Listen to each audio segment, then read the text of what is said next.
everyone, welcome back to Cowabunga Corner. In this episode, I am talking about Motor City Comic Con. Also, where I held TurtleCon for 2000, 2001, and 2003. Motor City Comic Con is the local comic convention for the Michigan area. It's got its dealer room, it's got its multimedia guest, and its artist Ellie. It does have panels too, but most of the time the panels are just kind of there.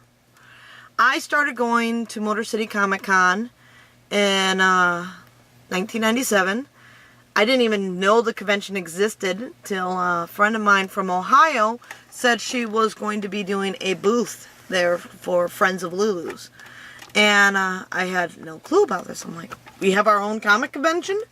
So when I first started going to the convention, it was to hang out with friends who were traveling in from out of town. And she drove up, and I hung out with her and another friend that showed up.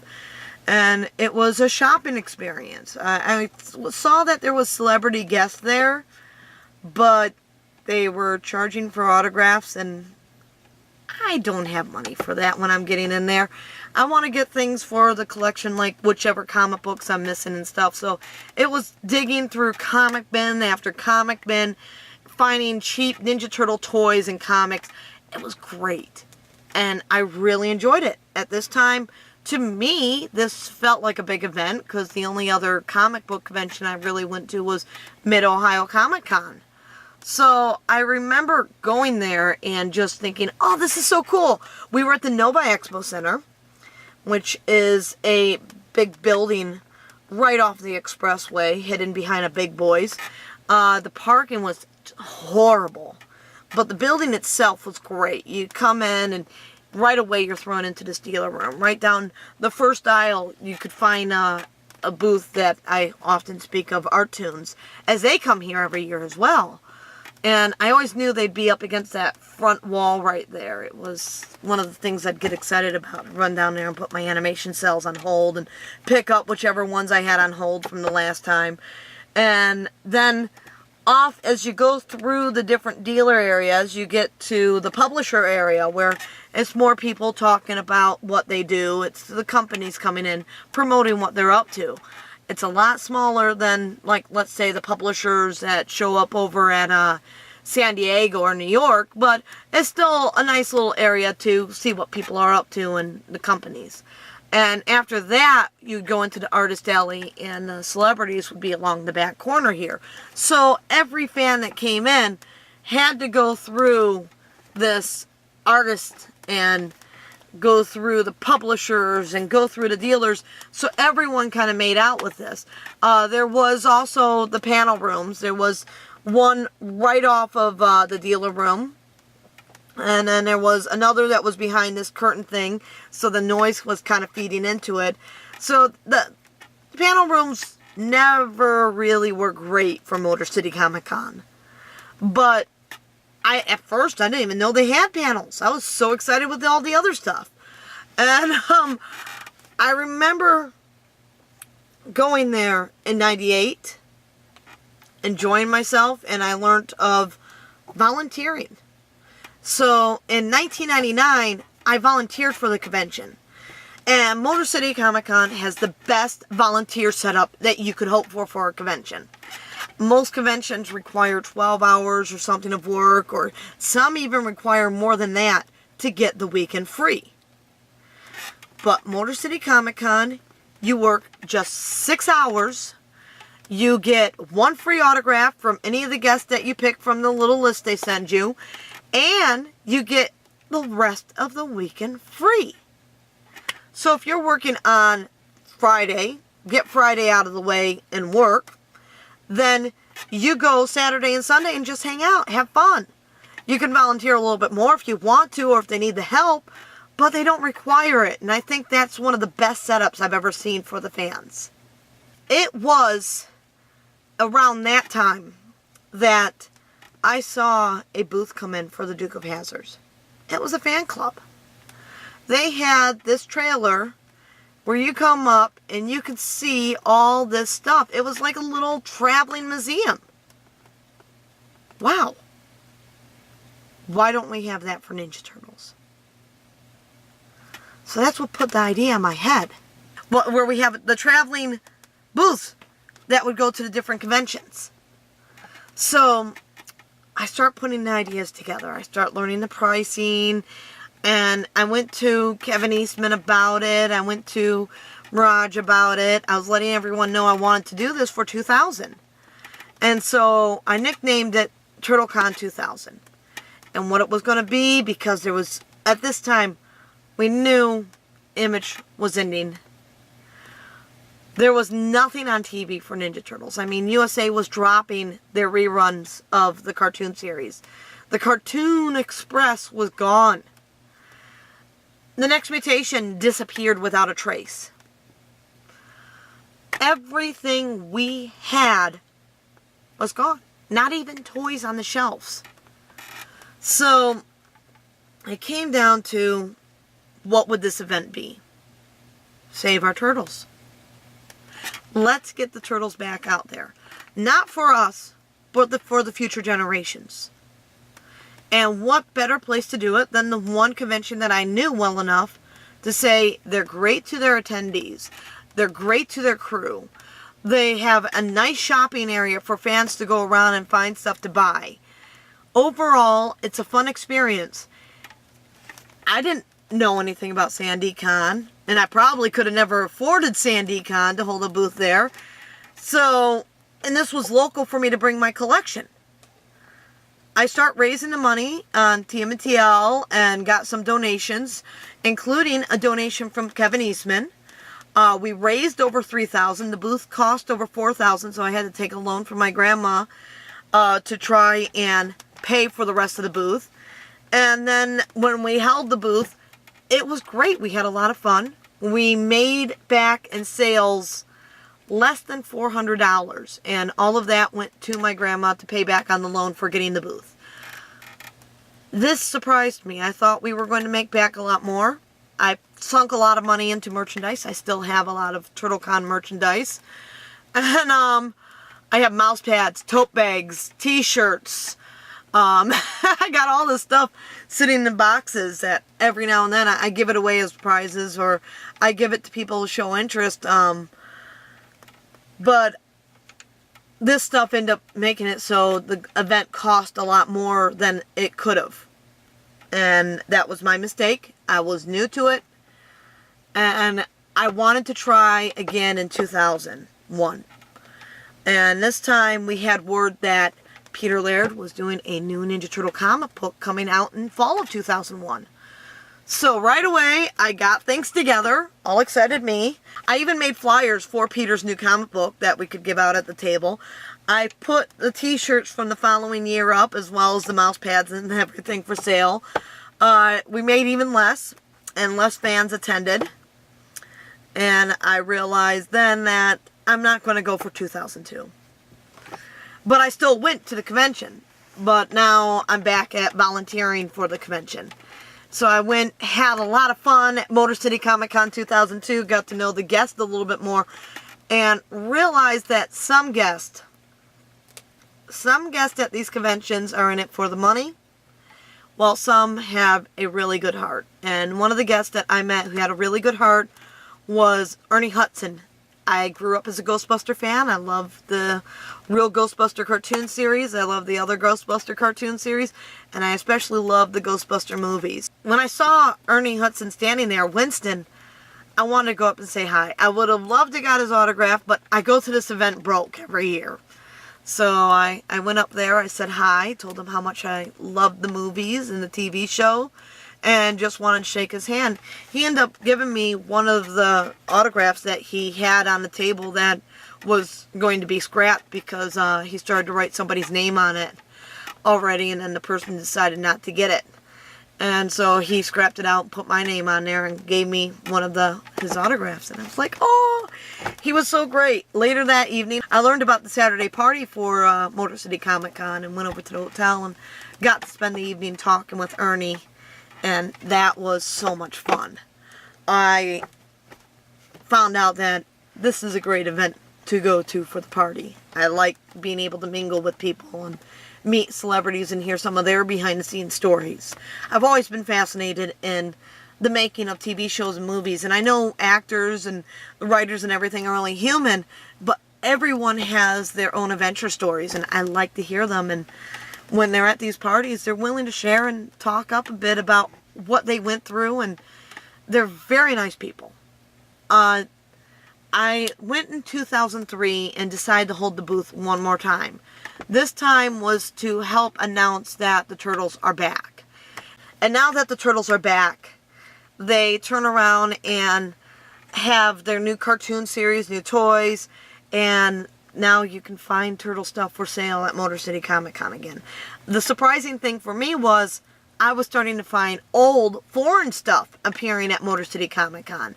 I mean, I found the DVD for the Japanese Turtle anime there. I found Japanese Turtle toys there for sale for cheap prices. And I'm like going, is this for real? Really? Really? I could buy this? So, I had a lot of fun there. It was the last time I held a booth for the Motor City Comic Con. But it's definitely not the last time I went, nor is now. One of the great things that happened in 2003 at Motor City was my grandma went. And anyone who's read my story about my grandma that I posted on cowabungacorner.com, she was somebody really important to me. She was my backbone since I was a kid. I would call her every day. I'd be beaten up, come back with a black eye, bloody nose, fat lip, crying, get on the phone with her. Within a half hour to an hour, she'd have me laughing. All the troubles from school gone. I was able to go outside and play, hang out with the other kids. Life was good.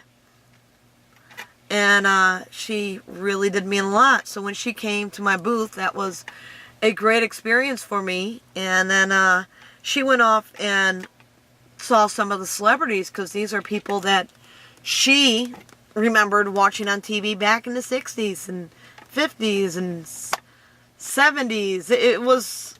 These are the actors who've been around. We're talking people who've been on TV for a very long time showing up at this event. And one of the people there was June Lockhart. And my grandma went up and talked with her. And June was so nice to my grandma.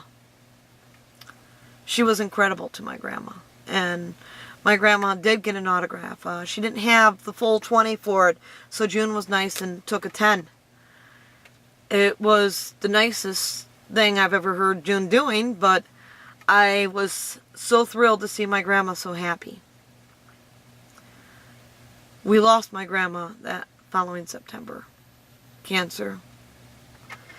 And so that is one of those memories where it sticks with me. She had a great time at Motor City Comic Con. And I'm really happy that she came that year. And it just keeps going. Every year I go, I make new friends. But I do have to say the main reason I go to Motor City Comic Con is Art Tunes and Stylin' Online. Art Tunes, I've been buying from since 1996. A wonderful people. Check out our interview here on our YouTube channel or on the website. They're some of the sweetest people you can meet, and their prices are reasonable. Their animation cells are great. I can't promote them enough. I will keep promoting them. Stylin' Online has been a wonderful company that started off here in Michigan. They are a Michigan company, and they started off at Motor City Comic Con. That was their beginning. And I remember going to their booth when they first started. They were a tiny, normal 2-booth area where you kind of walk through to see all the shirts. And I picked on them. They didn't have any Ninja Turtle shirts at this time. And so I picked on them, and then they started carrying Turtle shirts. And I started becoming one of their regular customers. I remember the first time I saw Stylin' build their big booths, which they are known for. If you go to any Comic-Con, and you see a t-shirt booth where the t-shirts thing goes way high up in the air, wrapped around a huge square where you walk in and you look around in there, and it says Stylin' Online. It's the Tower of T-shirts. You'll see them at New York. You'll see them in Toronto. You'll see them at San Diego Comic-Con. In fact, they have 3 booths at San Diego Comic-Con. They designed that booth at Motor City Comic-Con. I remember walking up and saying, what is with the huge design here? And their response was they were getting practice in for San Diego. So that was really cool to see. They still do the Tower of T-shirts over at Motor City. For a little bit they were trying to do 2 booths, but they don't need it there. It's not that big of an event. But it's a fun event. And it's really fun if you get to know the people there. If you're just going there to shop, you might as well go to a flea market. But if you're going there to talk to people, you're going there to make friends with the dealers, these people are amazing. Now, if you get there and their booth has, like, nobody else there besides you, start talking to them. You'll find that each of the dealers have these fantastic stories of working other conventions, of which guests they've met, of what items they were most proud of selling or finding. And you'll see just why I like this convention, because it is at the point where Friday, when you're going around, you can make friends with the people working it. And it is worth it to get to know these people. In my recent years, I've made friends with some of the celebrities that continue to go to the convention. One of which is Felix Ella, who is Cousin It from the original Addams Family TV series. He's a lot of fun to talk to, and one of the things I really enjoy finding out from him was he was brought in to work on the original Ninja Turtle movies. Will you find this anywhere? No. It's one of those lost information bits. But Felix was being brought in to be Splinter's stunt double. But they end up using the puppet only. They flew him out there 3 times, and he was never used, but he did get to go to the set. So he has some fun stories there to share, but he also has all of his other stories of other TV shows and movies he's worked on. He's worth going up and saying hello to, and I highly recommend it. There are so many great people at these conventions, and if you're a Michiganer looking for somewhere to hang out, I'd say check out any of our comic conventions. I am promoting right now Motor City because it is our longest running Comic Con, but we also have the Detroit Fan Fair, which is another fun event where you can go around and get to meet people. Every event is worth checking out. It shouldn't be a competition, because if you're looking for something, you might find one thing at one event and something else over at the other event. It is about the experience. It's about going and having fun. So if you have a local convention you'd like to share with us, tell us inside a video reply or in the comments below, what comic book convention do you enjoy going to? Have you been to Motor City Comic Con? Have you met celebrities, or do you know Art Tunes or Silent Online? Do you buy from them? Share with us your experiences, what you enjoy. And we want to hear it. And I'm sure your events would be ecstatic to be promoted on YouTube or any other website. If you get out there and say, yes, I go to this convention, they can use all the feedback, good, bad, whatever feedback they can get, to know where they're going in the future with their events. Now, next week here on Cowabunga Corner, we have an interview with one of the mutants from Ninja Turtles 2's Secret Ooze, who's never been interviewed for that role before. We're going to interview Mark Ginther. And for any Turtle fan, that's Rahzar. Next time, find out some of the stories from the set of Teenage Mutant Ninja Turtles 2. See you here on Cowabunga Corner.